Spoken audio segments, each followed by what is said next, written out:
Olá, meu povo! Como estão vocês? Boa sexta-feira! Eu sou a Patrícia Vanzolini e esse é o canal Alguma Dúvida, o seu canal para obter conteúdo de qualidade, atualizado, confiável, de penal geral, penal especial e processo penal.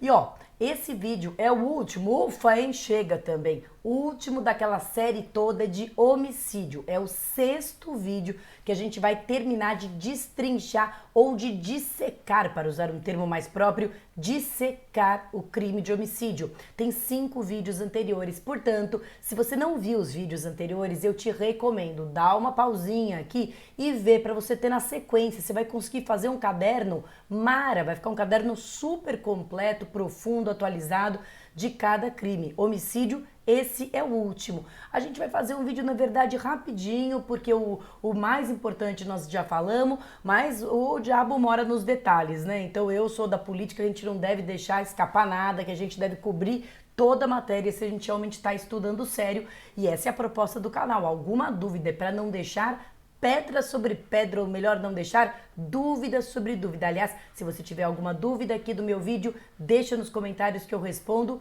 todas, belezinha? Então, vamos que vamos. Vamos lá para o nosso esquema, você já está habituado aqui na lousinha virtual. E nós já vimos, então, boa parte desses post-its aqui, e agora nós estamos nas majorantes. Então, o vídeo de hoje vai ser sobre as causas de aumento de pena. Aliás, antes de nós começarmos, vamos dar uma repassadinha numa questão de parte geral. Parte geral é com Gustavo Junqueira, você sabe, mas vamos dar uma repassadinha numa questão de parte geral, porque existem alguns conceitos que a gente confunde bastante, isso é problemático. Então, ó, qualificadora, eu já te disse o que é. Qualificadoras são aquelas circunstâncias que aumentam a pena em abstrato, que aumentam as balizas legais. Então veja, o homicídio simples tem pena de 6 a 20 anos, o homicídio qualificado, você sabe que hoje são 9 qualificadoras, tem a pena de 12 a 30. Vou repetir, o homicídio simples 6 a 20, o homicídio qualificado 12 a 30. Então eu já parto de uma pena base diferente. Eu já parto para compor a pena base do patamar mínimo de 12 e não do patamar de 6. Aliás, isso é até pergunta de concurso, né? Em que fase que são consideradas as qualificadoras? Na primeira, porque desde a primeira fase o juiz tem que dizer se ele está partindo da forma simples ou se ele está partindo da forma qualificada. Tranquilo? Então isso é qualificadora. O que é causa de aumento de pena ou majorante, que é o que a gente vai ver hoje? Majorantes ou causas de aumento de pena são circunstâncias previstas tanto na parte geral quanto na especial. Claro que hoje nós vamos ver as da parte especial, especificamente do crime de homicídio, mas tanto na parte geral quanto na especial, e que aumentam a pena em um determinado percentual. Esse percentual geralmente é expresso através de uma fração, né? Então aumenta a pena 1/3, aumenta a pena 1/3 a metade, aumenta a pena, aplica-se a pena em dobro, aplica-se a pena no triplo. Todas essas causas são causas de aumento de pena. Você vai ver que o homicídio tem várias causas de aumento de pena, a gente vai ver uma por uma. E só para a gente não confundir, que está lá na parte geral, não confundir majorantes com agravantes. As agravantes também aumentam, mas a grande diferença é que as agravantes, primeiro, não têm um valor determinado na lei. Então o artigo 61 vai lá e fala, são circunstâncias que sempre agravam a pena. Inciso 1, reincidência.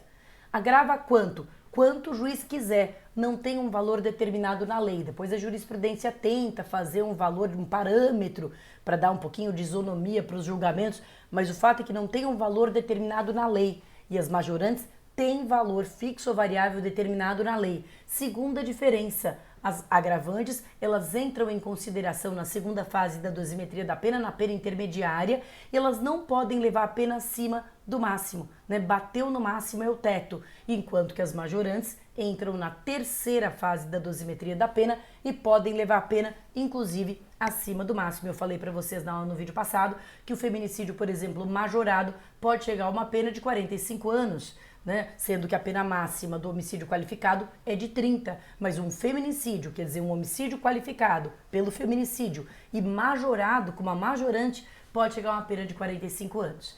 Beleza? Bom, então vamos ver as majorantes específicas do crime de homicídio, quando elas se aplicam, etc, etc, etc. Lá, lá, lá, lá, lá, lá. Então você vai ver que, olha, nós vamos falar aqui de 4 post-itzinhos. O primeiro post-it é majorantes do crime de homicídio culposo. A gente viu que o homicídio pode ser doloso ou culposo. O homicídio é um crime contra a vida que admite modalidade culposa. E o homicídio culposo tem algumas majorantes, que são as seguintes, ó, pena é aumentada em 1/3 se o crime é praticado com inobservância de regra técnica, profissão, arte, ofício, se o agente deixa de prestar imediato socorro à vítima, se o agente não procura diminuir as consequências do seu ato ou se ele foge para evitar o flagrante. Por que que tem essa dúvida aqui na primeira? Porque a primeira é a que gera mesmo maiores indagações. Espera aí, deixa eu botar o picture in picture, que eu gosto de ficar aqui no cantinho, eu não gosto de ficar esquecida. Então, é o seguinte, gente. Primeira coisa que você tem que saber, que você tem que lembrar, essas majorantes, elas só se aplicam para o homicídio culposo. Recentemente, numa prova de segunda fase da ordem, por exemplo, dos advogados do Brasil, houve uma pergunta, era uma peça de uma pessoa que tinha praticado um homicídio doloso, ela era acusada de homicídio doloso, e com esta majorante, de não ter prestado socorro à vítima. E aí uma das teses defensivas que o candidato deveria alegar é o decote, é a desconsideração dessa majorante, porque essa majorante, ou todas essas majorantes, só se aplicam ao homicídio culposo, beleza? Até porque não faria sentido você ter um homicídio doloso, em que há intenção de matar, e aumentar a pena desse cabra porque ele não prestou socorro, né? Seria exigir dele que ele fosse esquizofrênico ou bipolar, e não é essa a ideia da lei. Então essas são majorantes que só se aplicam ao homicídio culposo, vale? Muito bem. Essa primeira majorante, qual que é a grande dúvida a respeito dela, gente? Inobservância de regra técnica, profissão, arte ou ofício. Tem a ver aqui com exercício profissional, tem a ver aqui com uma conduta praticada dentro do exercício de profissão, arte ou ofício. Então imagina que um médico, ele sabe que ele precisaria fazer determinado procedimento no hospital, né, que aquele procedimento exige internação hospitalar, mas ele resolve fazer o procedimento na clínica dele para baratear o custo, porque ele acha que não vai acontecer nada, belezinha, e realiza o procedimento na clínica dele e a paciente morre. Haveria esse aumento de pena? Haveria esse aumento de pena. Mas então, quais as dúvidas a respeito desse aumento de pena? Primeiro, o fato do camarada inobservar uma regra técnica de profissão, arte ou ofício não implica desclassificar de culpa para dolo. Senão essa majorante nunca seria aplicada, né? Tem gente que fala, mas se ele está observando uma regra técnica, ele não está assumindo o risco de produzir o resultado e, portanto, ele não estaria praticando um homicídio doloso? Não. Quem vai te explicar tintim por tintim dolo e culpa é o Gustavo Junqueira, não vou me adiantar, mas por uma obviedade lógica, é claro que não. Porque se a inobservância de regra técnica forçasse que a culpa virasse dolo, e essa majorante não é aplicável ao crime doloso, essa majorante não seria aplicável nunca. Concorda, sim ou não? É isso. Agora, a segunda pergunta, que inclusive cai em concurso público e na vida prática também é muito importante, é a seguinte: como diferenciar inobservância de regra técnica de profissão, arte ou ofício da imprudência, né, e da imperícia, mais propriamente aqui da imperícia, né, porque a imperícia também é a culpa, a imperícia significa a culpa profissional, é a falta de habilidade técnica para o exercício de determinada profissão, arte ou ofício. Então, a minha pergunta é a seguinte: todo homicídio por imperícia é, ao mesmo tempo e automaticamente majorado? Essa majorante, na hora em que o Ministério Público ali imputa dentro das modalidades de culpa, porque quando ele diz que a pessoa cometeu um homicídio culposo, ele tem que definir a modalidade de culpa. Quando ele imputa modalidade de culpa, imperícia, isso já automaticamente majora o crime? Não teria sentido, porque seria um bis in idem. Aquilo que é elemento do tipo, nós já vimos, não pode funcionar dentro da dosimetria da pena para aumentar a pena, por óbvio. E se aquele homicídio foi praticado na modalidade imperícia, ou seja, se foi a imperícia o que constitui a culpa em sentido estrito naquele caso, a própria imperícia não pode ao mesmo tempo aumentar a pena, sob pena de eu transformar um elemento do tipo numa majorante, ou seja, fazer com que o elemento do tipo funcione duplamente como elemento e como majorante. Então, nós já definimos que a inobservância de regra técnica não se confunde com a imperícia. A inobservância de regra técnica tem que ser algo a mais do que a mera imperícia. E o que é esse algo a mais? E aqui é que é importante você entender o que é esse algo a mais. A doutrina é bastante pacífica ao entender que a inobservância de regra técnica de profissão, arte e ofício exige que o cidadão, que o agente, conheça a regra e propositadamente decida não aplicá-la, decida inobservá-la. Ele conhece a regra e decide propositadamente não observá-la. Aí você fala, bom, se ele decide propositadamente, então isso não é dolo? Não, ele não tem o dolo de matar, ele não tem o dolo em relação ao resultado, mas ele tem consciência de que existe uma regra e resolve descumpri-la. É isso, eu sou médica, eu sei que tem uma regra dizendo que eu não posso fazer aquele procedimento no meu, na minha clínica, mas eu penso e falo, quer saber, eu vou fazer, dane-se, porque não vai dar nada e tal e coisa, e o paciente morre. Eu não estou assumindo o risco de matar o paciente, mas eu estou de forma intencional desobedecendo aquela regra técnica. A imperícia não passa por essa intencionalidade. Imperícia é simplesmente a falta de habilidade técnica. Então, digamos ali que ao fazer uma cirurgia, eu sou uma pessoa pouco habilidosa, sei lá, eu começo a tremer, eu não presto atenção e acabo deixando uma gaze dentro do paciente que provoca a morte, ou acabo rompendo ali uma artéria que provoca a morte. Não é que eu sei que existe uma regra dizendo que não pode deixar gaze, estou intencionalmente descumprindo a regra que diz que não pode deixar gaze. Não é isso, né? É que eu ali tive uma conduta que não foi uma conduta perfeita tecnicamente. Percebe a diferença? Muito bem, então posso repetir? Nessa majorante é preciso que o agente conheça a regra e decida intencionalmente descumpri-la. Aí como é que nós vamos provar isso? É o Guilherme Madeira. Aí você faz assim, toque, toque, toque, Madeira, como é que prova as coisas? Aí ele vai dizer, confissão, perícia, todos os meios de prova em direito admitidos. Graças a Deus não é a minha matéria. Na minha matéria nós estamos no mundo de Bob. Eu não preciso me preocupar com filigranas da vida real, como é que eu provo, como é que eu não provo. Basta nós sabermos os conceitos, basta nós sabermos as definições. Como é que prova é Guilherme Madeira. Bem, as três últimas majorantes dizem respeito à primeira majorante do homicídio culposo, diz respeito à sua conduta, a conduta do agente antes do fato. As outras majorantes dizem respeito à sua conduta depois do fato. Não prestar socorro à vítima, não tentar diminuir as consequências dos seus atos, por vezes não há possibilidade de prestar socorro, digamos que a vítima tenha morrido com morte imediata, não haveria como prestar socorro, mas eu posso tentar indenizar os familiares da vítima, levá-la para o hospital de toda sorte, ficar esperando o socorro chegar de toda sorte, né, mesmo que tenha havido morte imediata, e tudo isso impede que essa majorante seja aplicada. Não tentar diminuir as consequências dos seus atos aumenta a pena. Ou fugir para evitar o flagrante. Quanto a essa majorante, existe uma grande discussão doutrinária. Por quê? Porque, veja, se a vítima não necessita de nenhum socorro, já foi socorrido, já morreu, se eu não tenho mais o que fazer, simplesmente obrigar o réu a ficar no local do crime para evitar o flagrante seria violar, na minha ótica, o direito à não autoacusação. Ninguém é obrigado a fazer prova contra si mesmo e, portanto, obrigar alguém a ficar e ser preso em flagrante, sendo que nada mais pode ser feito na situação, sob pena de ganhar um aumento de pena, quer dizer, punir com um aumento de pena aquele que fugiu porque não quer ser preso, me parece algo inconstitucional. Me parece que viola, né, na minha ótica, na minha visão, viola o princípio da não autoincriminação. Ninguém é obrigado a fazer prova contra si mesmo, mas a majorante está aí e ela, em relação a ela, nunca houve essa declaração formal de inconstitucionalidade do Supremo.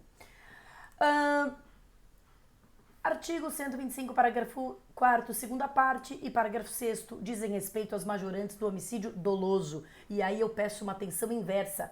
Se no caso do parágrafo 4º, primeira parte, é homicídio culposo e não aplica no doloso, aqui é o inverso. É só o doloso e não aplica no culposo. Então, cuidado, se culposamente alguém vai lá, né, o médico mata culposamente um paciente de 10 anos de idade, não se aplica essa majorante aqui, porque essa majorante é só para o homicídio doloso. Então, vamos analisar. Se o crime é praticado contra a pessoa menor de 14 anos ou maior de 60, a pena é aumentada 1/3.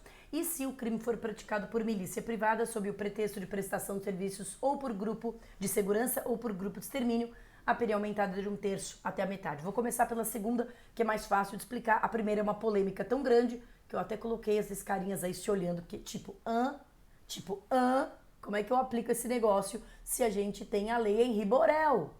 Como é que eu aplico esse negócio se o homicídio contra menor de 14 anos, maior de 60, tudo bem, mas o menor de 14 anos já é qualificado. Pausa, né? Respira, daqui a pouco eu te explico. Vou explicar o de baixo. Se o crime é praticado por milícia privada, sob pretexto de prestação de serviço de segurança ou por grupo de extermínio. O conceito de milícia privada, o conceito de grupo de extermínio é um conceito sociológico, não é um conceito jurídico. Logicamente, aquele grupo de extermínio não precisa ter CNPJ, não precisa ter cadastro na junta comercial, ser constituído, ter contrato social do nosso grupo de extermínio, nada disso. Mas nós sabemos, até intuitivamente, a sociologia nos dá quais são os parâmetros do que é uma milícia e do que são os grupos de extermínio, né? As milícias, sobretudo, são forças que se arrogam, né? Se dizem prestar um serviço de segurança paralela. Milícia, na verdade, significa polícia, né?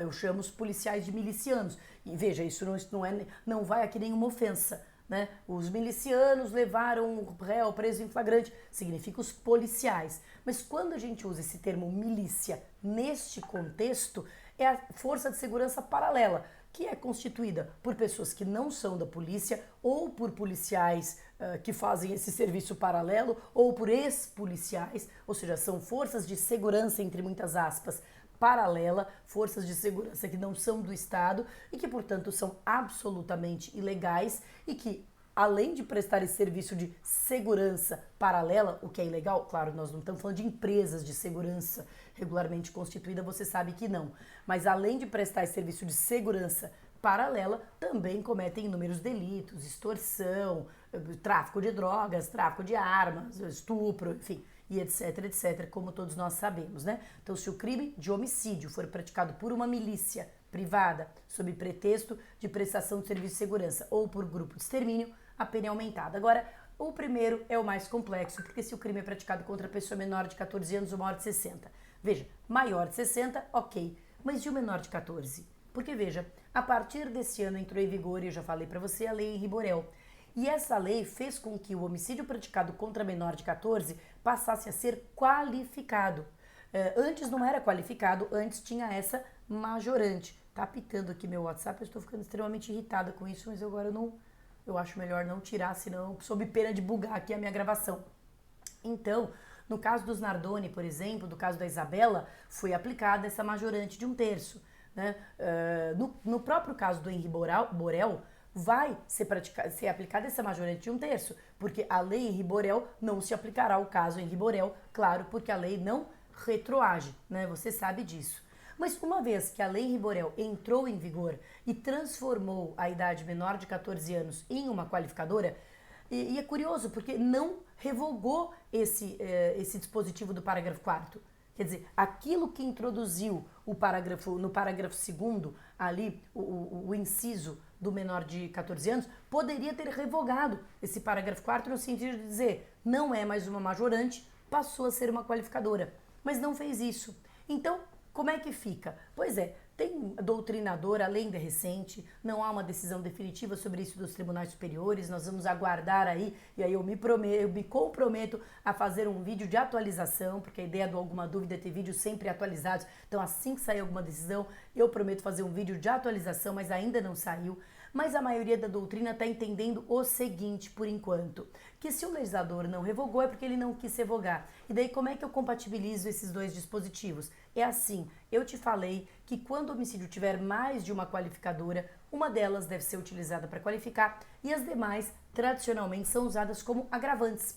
Né? Porque até hoje não havia essa situação de uma mesma circunstância ser prevista repetida, figurinha repetida, como qualificador e como majorante do tipo penal. Não havia. Né? Então, o que se considerava é que uma era usada para qualificar e as excedentes eram usadas como agravantes. Agora, nós temos uma situação em que a doutrina majoritária está se postando da seguinte forma, está compreendendo da seguinte forma. Uma vai ser usada para qualificar e as demais podem ser usadas como agravantes ou como majorantes.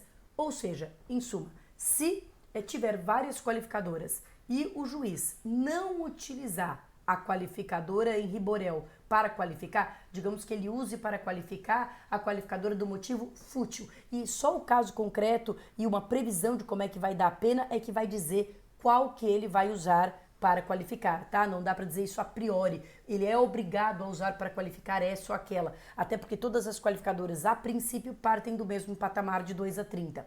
Então, ele usa uma para qualificar e se o Henri Borel não for usado para qualificar, aí ele incide como majorante. Então, essa é o atual entendimento com o qual eu pessoalmente concordo. Não vejo problemas nisso, certo? Então, quando o menor de 14 anos, a idade menor de 14 anos, não for usada para qualificar, entra para aumentar a pena. Não pode entrar nos dois. Isso é o que é manso pacífico. A gente já viu, gente, mas recordar é viver, as majorantes do feminicídio. Quando for usada a qualificadora do feminicídio, a qualificadora do feminicídio, ela tem majorantes próprias, em que a pena também é aumentada de 1/3 até a metade. Nós já vimos, eu só estou colocando aqui, se você quiser salvar, anotar no caderno, né? Durante a gestação, nos 3 meses posteriores ao parto, desde que, obviamente, o agente saiba dessa condição, ninguém pode ser punido pelo que não saiba. Contra pessoa maior de 60, e veja aqui, olha que interessante, havia, antes da lei Henri Borel, também um menor de 14, mas neste dispositivo, a lei Henri Borel revogou o trecho do menor de 14, o que, de alguma forma, assegura, afiança aquela interpretação de que lá no parágrafo 4º ele não revogou porque não quis, porque aqui no parágrafo 7º ele quis e revogou, tá certo? Então, contra pessoa maior de 60 anos, com deficiência, com doença degenerativa que acarrete condição limitante ou vulnerabilidade física ou mental, na presença física ou virtual de descendente ou ascendente da vítima ou em descumprimento de medida protetiva de urgência. Então, essas majorantes são específicas para se aplicarem ao crime de feminicídio, ou melhor, ao homicídio qualificado pelo feminicídio. Então, nota que existe inclusive uma coincidência, por exemplo, o maior de 60, olha que interessante. O maior de 60, num crime de homicídio qualquer, mesmo homicídio qualificado, simples, qualificado, privilegiado, mas que não seja feminicídio, o fato do crime ter sido praticado contra maior de 60 aumenta a pena em 1/3. Mas se o crime for de homicídio qualificado pelo feminicídio, essa mesma circunstância de ser maior de 60 aumenta a pena em 1/3 a metade. Ou seja, pode chegar a um aumento de pena de metade, um aumento de pena maior. Então, pelo princípio da especialidade, eu vou aplicar esta majorante e não a do parágrafo 7º e não a do parágrafo 4º, certo? Interessante, né? Legal. Muito bem. E as majorantes específicas do homicídio qualificado pela idade da vítima ser menor de 14 anos, né? Que foi o artigo 2º-B. Então, ele disse o seguinte, que se a vítima, no caso da qualificadora do Henri Borel, quer dizer, é a mesma coisa, o legislador já trouxe uma qualificadora e majorantes penduradas nela. Uma qualificadora e majorantes penduradas nela. Se a vítima é pessoa com deficiência ou doença que implique aumento da sua vulnerabilidade, aumenta a pena de 1/3 a metade. Aqui a gente está falando de criança ou adolescente até 14 anos, certo? Ou melhor, antes de completar 14 anos em diante não. Mas antes de completar 14 anos, ou se o autor é ascendente, padrasto, né, que foi justamente o caso do Henri Borel, madrasta, tio, irmão, cônjuge, companheiro, tutor, curador, preceptor, empregador da vítima ou por qualquer outro título tiver autoridade sobre ela, a pena é aumentada 2/3. Então veja que se o caso do Henri Borel pudesse ter aplicada a lei Henri Borel, se a lei fosse aplicada àquele caso, mas ela não pode pela retroatividade, aconteceria que seria um homicídio qualificado e já teria esse aumento de pena. Eu acho que o primeiro não, mas esse aumento de pena de 2/3 também incidiria, né? Então, se a gente pensar num homicídio qualificado, vamos fazer conta? Se é bom de conta? Vamos fazer uma conta aqui. Vamos pensar se ele pegasse a pena máxima do homicídio qualificado, que é 30 anos, e aumentasse 2/3, que é 20 anos, ele ficaria com uma pena de 50 anos. A pena seria de 50 anos. Ah, Paty, mas ele não vai poder se cumprir 50 anos, porque o máximo de cumprimento de pena privativa de liberdade contínua no Brasil é 40. É verdade. Ele só cumpriria 40 anos, mas a pena seria 50. Cuidado para não confundir pena aplicada com pena executada. A pena aplicada seria 50. E por que a pena aplicada tem importância, mesmo que a pena executada seja melhor? Porque todos os direitos da execução, progressão de regime e livramento condicional são calculados de acordo com a pena aplicada, não com a pena executada. Então, na hora de calcular, né, quanto tempo de pena ele ia progredir, ele não poderia ter livramento, porque é um crime hediondo com resultado morte e não cabe mais livramento a partir de 2020, e ele poderia ter progressão de regime ali a partir de 50% da pena, 50% da pena, crimes hediondos com resultado morte, primeira progressão 50% da pena, mas 50% de 50. Então seriam 25 anos em regime fechado, né? Poderia chegar, não estou dizendo que teria pena máxima, mas poderia chegar a 25 anos de regime fechado. Esse é o caso, se o caso Henri Borel acontecesse hoje. É óbvio que o que a gente espera é que esse caso nunca mais aconteça, porque o direito penal ele serve para impedir os crimes e não para causar sofrimento aos criminosos, né? O sofrimento aos criminosos é uma consequência necessária depois que o crime é cometido, mas depois que o crime é cometido, o direito penal já fracassou, né? A aplicação da pena, na verdade, é um atestado do fracasso do direito penal, porque se o direito penal tivesse funcionado, ele deveria ter prevenido o crime de acontecer e não, né, se regozijado de deixar o criminoso na penitenciária durante 25 anos. Mas o fato é que, caso o direito penal fale no seu objetivo de prevenir aquele delito, ele mantém um objetivo de prevenção geral, de impedir que outros aconteçam, e de prevenção especial, de impedir que aquela pessoa volte a delinquir. E, portanto, a pena aqui pode chegar a 25 anos em regime fechado. Tá certo? É isso, gente. Boa. Ó, eu não consigo. Vocês já viram que eu sou assim. Eu sou prolixa. Eu começo a falar, eu emendo um assunto no outro, porque eu acho tudo interessante. Eu acho que tudo cabe. Eu acho que tudo interessa. Enfim, é o meu amor no direito penal que não me deixa ser sucinta. Quando você está namorando uma pessoa, quando você está fazendo amor com uma pessoa que você ama muito, você não quer que acabe rápido, né? Você quer prolongar aquele momento, aquele prazer. E pra mim, o direito penal é puro prazer. Então, eu disse que ia ser um vídeo rápido e não foi. Mas fora isso, é isso aí. Bons estudos, boa sexta-feira. Até o próximo vídeo.